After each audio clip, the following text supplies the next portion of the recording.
بسم اللہ الرحمن الرحیم۔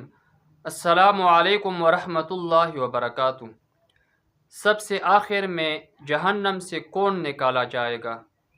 تو میرے عزیز بھائیوں اور دوستو، ایک مرتبہ حسن بصری رحمۃ اللہ علیہ اپنے شاگردوں کو درس دے رہے تھے، تو حسن بصری رحمۃ اللہ علیہ نے یہ حدیث اپنے شاگردوں کو سنائی کہ سب سے آخر میں جو آدمی جہنم سے نکالا جائے گا اس کا نام حناد ہوگا، حناد۔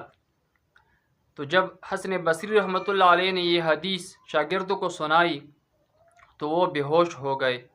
جب ہوش میں آئے تو شاگردوں کو کہا، اے شاگردوں، میں آپ کو ایسی بات بتانے والا ہوں کہ جس کے سننے سے انسان کا کلیجہ پھٹ جاتا ہے، اور وہ بات یہ ہے کہ حناد تو پھر بھی خوش قسمت ہیں کہ ایک نہ ایک دن تو جہنم سے نکالا جائے گا، لیکن افسوس ہیں، صد افسوس ہیں ان لوگوں پر جو ہمیشہ ہمیشہ کے لیے جہنم میں ہوں گے، کیونکہ جہنم کا عذاب بہت سخت ہے۔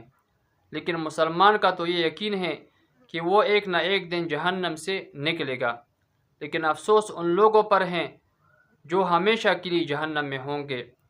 تو اس بات سے انسان کا کلیجہ پھٹ جاتا ہے جب انسان سوچ کرتا ہے کہ انسان جب جہنم میں جائے گا تو ہمیشہ کے لیے جہنم میں ہوگا۔